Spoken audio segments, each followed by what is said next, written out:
this, looks like we had a blip there. On this channel, we talk about getting ready for traveling abroad. We talk about what to do before you go. We share tips on staying healthy while you travel, and we discuss seeking medical care abroad. Tonight, I'm really excited about this topic, getting better sleep while traveling. And we're talking about that with Dr. Robyn Scott.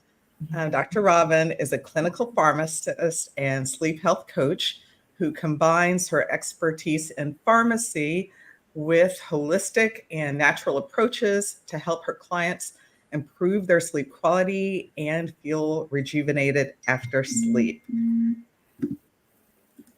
So, with nothing further, Dr. Robyn Scott. Thank you. Thank you so much for having me, Dr. Michelle. Thank you so much. Is there anything else you want the people to know? Yeah, I was just giving a little background, just kind of tell a little people how I got all into this. I'd always been a really good sleeper personally myself until, as they say, life started lifing. All of a sudden, I was going through a divorce. I had taken on a new job. My dad had died in the middle of this. No. And all of a sudden, I could not sleep. And I did what most people did. I saw my primary care practitioner, and I was able to get a prescription and try some Ambien. And then I was thinking, I wasn't still getting the good sleep that I needed. I woke up feeling groggy. I was really concerned that I would be dependent on this. So I began doing a lot of research on what I could naturally do to really get the good sleep that I need and that we all require. And so I did all this research, all of these things. And finally, I was able to come up with a plan. And basically that plan is most of us today, we've kind of lost the ability to get to sleep. It was, 100 years ago, you didn't even have sleep medicine as a particular area in medicine.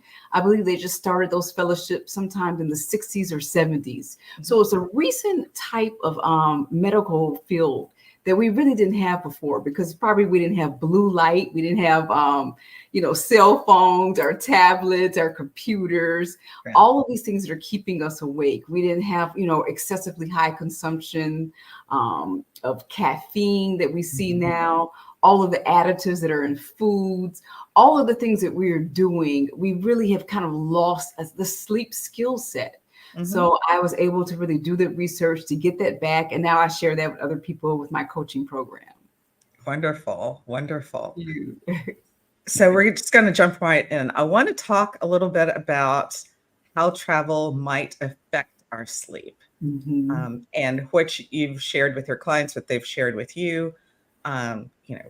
Does it help? Does it hurt? Like what things do people experience when they travel with regard to their sleep?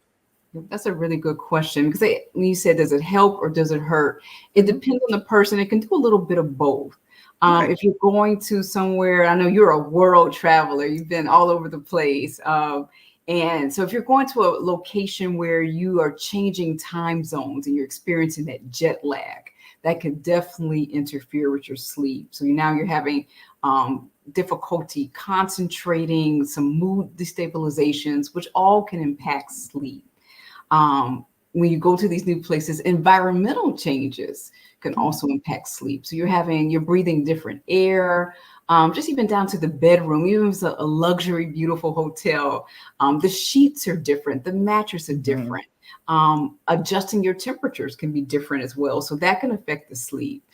Physical discomfort, especially on long haul travel. So if you're traveling more than 6 hours, you can become stiff during the travels, muscle aches and pains. And there's a term, it's not an official medical term, but it's called pain insomnia. And I've seen different patients and people who they're having pain, especially at nighttime, it become exacerbated and it causes insomnia for them. Yeah, very disruptive. Yeah, extremely disruptive. I think just planning a trip, we're excited, when we find out we're going somewhere where now we got to plan, we got to pack, we got to go through airport security. All of that stress can definitely really impact our sleep. And most of the people who do come to me, they come to me for stress-induced insomnia. And so definitely, if traveling can, is really difficult for some people, in and out of airports, security, just navigating all the planning that can cause it. Yeah. But then there's some really good aspects. In fact, there was just a lady when I was advertising and telling everyone about our live tonight, a woman in my Facebook group mentioned that she said, Robyn, I sleep better when I do travel. And so we talked about that in the group. And one of the reasons was she gets to leave her problems behind at home. So less stress. that whole stress-induced insomnia, but on the other side. Exactly. So that was a really good way. Another thing, a lot of our trips especially can be health retreats. There's even a new health retreat area called sleep tourism. And these are people who actually go on vacation just to sleep, which is amazing to me. And so there are various hotels. They have their entire amenities packet is geared towards helping people sleep. They will stay in certain parts of the hotel where they'll keep the noise at a certain level and the lighting really low. And then they'll actually have coaching sessions and various things of all a part of these big sleep tourism packages. So if you're going on any type of health retreat, beauty, spa retreats like that, you're definitely probably going to feel better while you're traveling. And I pulled up a couple of studies. One of them was published in the International Journal of Environmental Research and Public Health. And it showed that people who are visiting coastal areas. So when I go traveling, I love beach areas. I love the water. Okay. Yes. Most of us, it's like a natural human thing. We just really like being by the water. And they found that being by the water actually helped to increase sleep quantity and quality. So I thought that was really important. They noticed that the calming effects of the natural sounds of the ocean and the waves definitely contributed to that. So I just think that's an amazing. There was another study in environmental psychology where they found improved mental health. And so you just mentioned you just like looking at the water and seeing in the water. We all just feel better being it's very relaxing. Yeah, it is. It's soothing. And so people who are maybe more at risk for having issues with panic and anxiety seem to be more calm in that environment. So it's definitely a great impact on mental health as well. So travel definitely has its plus or minuses. I think it has way more pluses once you get the hang of it and get into a routine. Definitely. I would completely agree with that. And sleep tourism was a new one for me. I'm writing that one down. I need to look into I just learned about that this summer. That was a new one for me. I just heard about that this summer. So I said, I got to get in on that. Okay. Sleep tourism. Got it. Okay. So you mentioned jet lag. Let's talk a little bit about that. What it is, why we experience it, and are there strategies that we can use, take with us to kind of help with that? Yeah. So the jet lag is what we're experiencing where we're changing like drastic time zones. Some people are more sensitive. They can even feel it like if they're on the East Coast, they're used to living in New York and they fly to California, they can feel it just for those 3 or 4 hours. But it's usually really for overseas travel where it's a big time difference. Where you're used to being asleep when everyone there is awake and vice versa. So one of the things, there's a few things that people can do before their trip. Usually a couple of weeks before, they can start really getting on that same time schedule in terms of the country that they're going to be traveling to. So if they know they're going to, Portugal or Spain, and they're 6 hours ahead, 8 hours ahead, or wherever they're located, start trying to get on a similar time schedule like that. And so it's not just a sleep time schedule. That means the food time schedule. Your biggest meal should be about 2 or 3 hours before bed. Any closer, your body's going to spend more time digesting the food and not able to really get the good sleep it needs. So adjusting the food with that, adjusting your water so that you're not having to wake up and use the bathroom. Also looking at adjusting as well. And we'll talk more about that later, alcohol usage. So those are some of the basic things, really getting on that time schedule so that you don't have as much jet lag. Also, when you get there, it's going to be probably a tendency to want to I just want to sleep and just pass out. I think, some power naps may definitely be in order. So I don't want people just denying themselves all rest, but you want to try to get on the same schedule as the country you're visiting in once you arrive there as well. So you're trying to, be alert when they're alert, sleep when they're asleep, and give yourself grace that it may take you some days to actually get acclimated. Don't be too hard on yourself for that. A lot of people who come to me do prefer more natural methods. So I tell them, if you need to, after checking with a physician like you, of course, first they need to check and make sure they don't have any underlying conditions. If they need to, the first night or two, to take a low dose melatonin supplement, that's okay. I do have some concern for long-term melatonin usage in the body, but I think a low dose, just to really get you over that hump, is fine. Definitely checking on with their primary care person, check with their pharmacist to make sure it's not interacting with any other medicines they're taking. I also have people, they want herbal recommendations. So if they like chamomile, lavender, passion flower, valerian, once again, check with your practitioner to make sure there's no drug disease or supplement drug interactions as well, because those could be an issue as well. So those are some things that kind of really get you over that hump, give yourself some grace and some time, and then just work through that. Yeah. Very good. So you mentioned starting in advance, and I think that's a really excellent tip for people. Mm-hmm. Is there a safe sort of quantity that one can make that adjustment a day, like 30 minutes a day, an hour a day, if they're going further, 2 hours? Is there anything that maybe guideline that people could use to figure out how to reset that schedule? Yeah, that's a real good question, because just going cold turkey, I'm just going to sleep like, Germany tonight is not going to work. So in increments is best. So anywhere from 30 to 60 minute increments. Yeah. And I thought that was a really good tip about changing the food also, not just your waking and sleeping. Are there any foods that we should think about either using to help with sleep or avoiding? I know you said alcohol, but are there any foods that could be thrown into that mix that would be helpful? Yeah, so there's a lot of foods, which it's incredible to me. It's like maybe Mother Nature needs us to relax and get rid of stress, because there are a lot of natural, especially in fruit, natural melatonin. So everyone knows about the tart cherries. That's popular, and they actually make a tart cherry juice as well. Regular cherries have good melatonin in them. You can make a smoothie with bananas have like tryptophan and melatonin, and that's like a precursor to the melatonin. So there's a lot of different fruits. I think it's kiwi, mango. So a lot of the different fruits in the different fruit family actually have natural melatonin. So you don't want a really big meal before bed, but if you want, a handful of, one of my favorites is grapes. People think that's why alcohol has a natural sedative effect. It is the alcohol, some of it, but a lot of it is the natural melatonin that is found in grapes. So there's a great, really great slushy smoothie that you can like freeze the grapes and then make it into a smoothie. It's really, especially during summertime, it's delicious, and you will pass out. There's some familiar foods some of my clients will say, I don't understand. I'm really eating healthy. I'm drinking herbal teas. I don't understand why I'm groggy and sleepy all day. I had a client that was drinking dandelion root tea, like in the morning to replace coffee. And it's a natural sedative.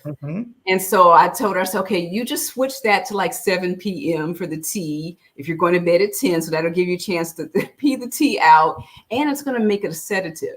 So there's a lot of natural sedatives in Mother Nature that people can use if they choose to do that. Yeah. Wonderful. Those are great tips. Now, I know you talk a lot about having a sleep routine. And so can we talk a little bit about how we might pack that sleep routine along with us and take that with us, or ways that we might need to adjust that sleep routine while we travel? Yeah, having a routine is really key to being able to get that consistent sleep every night. So if you're traveling and you have like a favorite pillow that you have to have, I encourage people to travel with that pillow. If your blanket will fit If you have some people have just, oh, I have a favorite blanket that I just feel so cozy with. Travel with that. So if you're able to definitely bring some of the things that you travel with, if there's a certain aromatherapy practices that you love, you like having, lavender in the room, bring a little spritz of that. So basically try and convert your regular routine, what you're doing, try and convert that to your travels. Don't do an abrupt cold turkey and just leave it all behind. Try and adjust some things. If you are used to having a book, have a couple of books that nothing, not a horror book or nothing that gets you excited, but some nice calm reading. And it should be kind of calm, boring reading that puts you to sleep.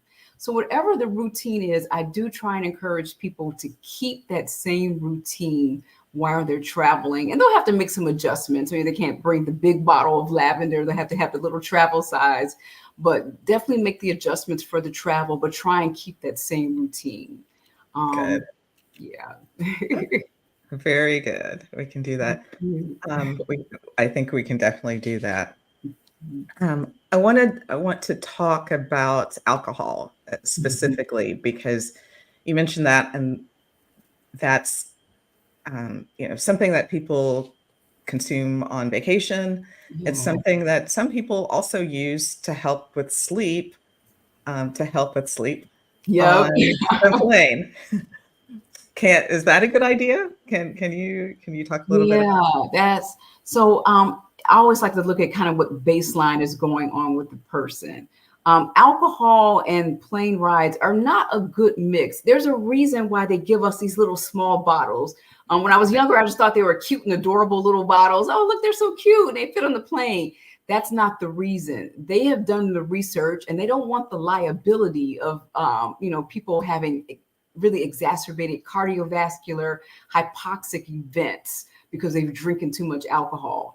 That's also the reason they will announce on there that you cannot drink your own alcohol. Because a lot of times, when we go to buy the duty free, you may get some exquisite bottle of rum or whatever it is they're selling. And it's a big giant bottle of something. And they are letting you know, but they don't really tell you up front that we know that what this can cause. So some of the major things that this can definitely cause, it disrupts your sleep and, can cause problems with health.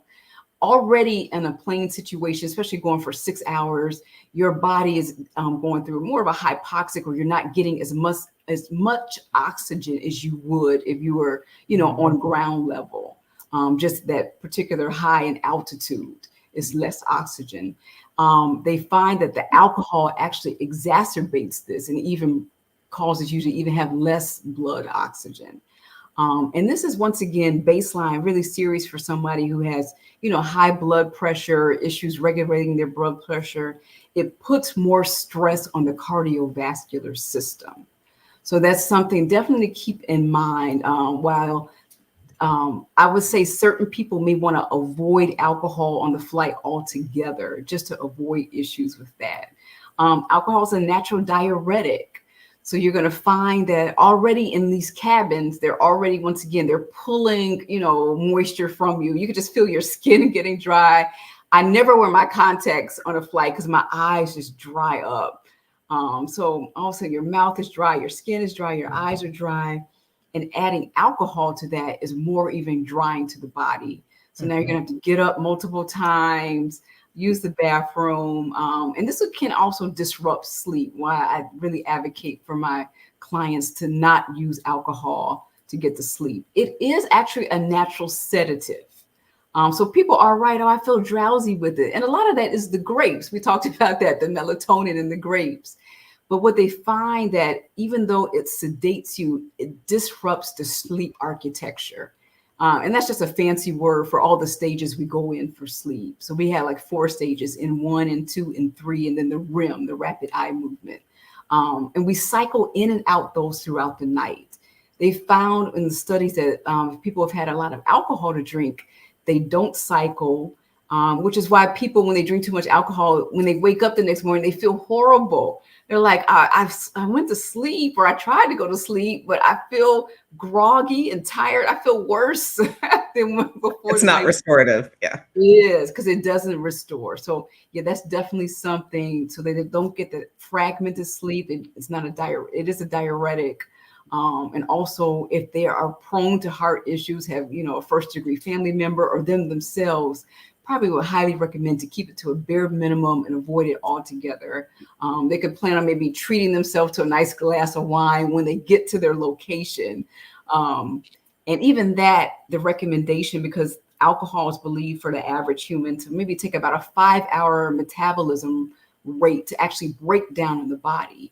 So they recommend that even once your plane lands, that you wait about a 5-hour period after your last drink before you drink another alcoholic beverage. So yeah, that's a tricky subject, the alcohol on the airplanes themselves. Yeah. All right. All right. So just want to do a summary about so far what we can do to get better sleep. We can bring some of our favorite things with us, our comfy items, and start in advance, gradually adjusting our both sleep and eating schedule so that we're more in tune with where we will be at our destination in terms of the time. Use melatonin, I heard, to help us reset, and avoid caffeine and avoid alcohol. Yes. Stay hydrated. And stay hydrated is key. And stay hydrated. Along with the foods that you mentioned, which are great. So that's really helpful information. When we travel, we want to get the most out of our time there. So arriving, sleeping well, feeling rejuvenated, feeling like we're able to enjoy the things that we had scheduled to do, had planned to do, will definitely be beneficial to travelers.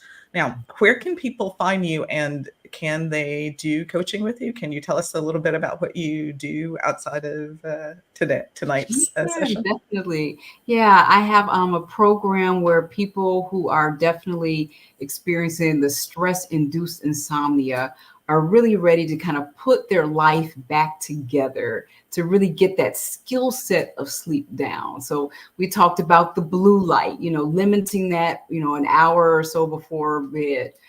Just really getting a routine in order. A lot of people take, a hot shower in the evening with aromatherapy. So it's going to differ from person to person. I customize it depending on what people prefer, what they need. And it's a customized program. We spend about 8 to 12 weeks together, really just narrowing down how to get the best sleep possible for that person, for good rest, rejuvenation, and so that they can wake up every day ready to take on their world. So they can find me at isleepwellrx.com. And there's also, for everyone watching today, a free PDF that I've put together with some great sleep tips, a quick quiz for them, and also a link they can hop on a call if they want to talk about some of the issues that they're going through for their sleep. Great. I'll put that in the description, all of that, including the link to which I thought was really helpful, Stop Insomnia Now kit. That's a fabulous resource. It's free, so look for that in the description. So thanks again, Dr. Robyn. I really appreciate your being here. I appreciate the information.